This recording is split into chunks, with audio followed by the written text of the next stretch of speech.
প্রতিদিন সকালবেলা, সন্ধ্যাবেলা, ওয়া ইনদামা ইয়াযহাব ইলা ফিরাশি, আর রাতে যখন বেডে ঘুমাতে যেতেন হাত দুইটা এরকম করতেন, করে তিনি সূরাতুল ইখলাস পড়তেন, সূরাতুল ফালাক পড়তেন, সূরাতুন নাস পড়তেন। এই তিনটা সূরা পড়তেন। এই তিনটা সূরাকে একসাথে বলে তিন কুল। কি বলে?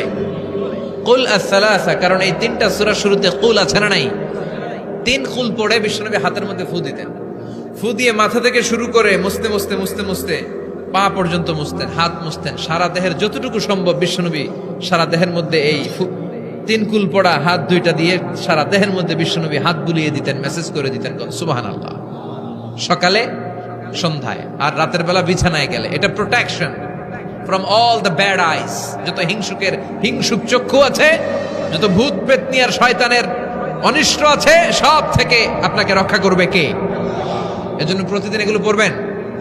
কি কি পড়বেন? এরকম হাত দুইটা মিলায়া সূরা ইখলাস, সূরা ফালাক, সূরা নাস, তিনটার বলে একসাথে তিন কুল। কি বলে? আজকে থেকে এটার আমল করা যাবে। মা আয়েশা যখন অসুস্থ হতেন, বিশ্বনবীর কাছে যে বললেই বিশ্বনবী বলতেন, আয়েশা হাত দুইটার একসাথে করো, সূরা ফালাক পড়ো, ইখলাস পড়ো, নাস পড়ো, ফু দাও, আর সারা দেহে মেসেজ করো। সুবহানাল্লাহ পড়েন। বিশ্বনবী একবার সেজদায় আছেন। কিসে আছেন? চিল্লা এখন। সেজদা অবস্থায় লাদাগাতহু আকরাব, একটা বিচ্ছু পোকা এসে বিশ্বনবীর হাতের মধ্যে কামড় দিয়েছে। বিচ্ছু কামড় দিলে খুব আরাম লাগে না? হ্যাঁ, বিষাক্ত, পয়জনাস, ভ্যানামাস। বিশ্বনবী ব্যথা পাচ্ছেন, প্রচন্ড ব্যথায় বিশ্বনবী অস্থির। বিশ্বনবী বললেন, লাআনাতুল্লাহি আলাল আকরাব, এই বিচ্ছুর উপর আল্লাহর লানত।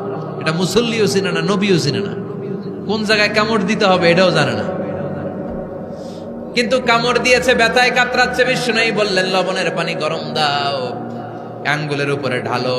লবণের পানি গরম দিয়ে আঙ্গুলের উপরে ঢালতে শুরু করে দিল। বিশ্বনবী পড়তে আরম্ভ করলো, কুল হুয়াল্লাহু আহাদ, আল্লাহুস সামাদ, লাম ইয়ালিদ ওয়া লাম ইউলাদ ওয়া লাম ইয়াকুল লাহু কুফুয়ান আহাদ। পড়েন সুবহানাল্লাহ। এজন্য ব্যথা পেলে, সাপে কামড়ালে, বিচ্ছু কামড়ালে, বল্লা কামড়ালে, মধুপোকা কামড়ালে কি করবেন?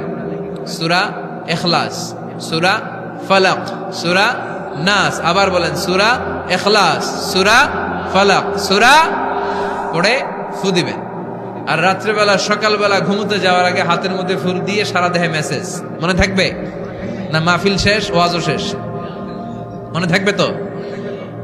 এই মসজিদে কুবাতে বিশ্বনবী সাল্লাল্লাহু আলাইহি ওয়াসাল্লাম এক সাহাবাকে ইমাম বানায় দিয়ে আসলেন। উনি ইমামতি করে মসজিদ, আর বিশ্বনবী ইমামতি করে মসজিদ নববীতে। মসজিদে কুবার যে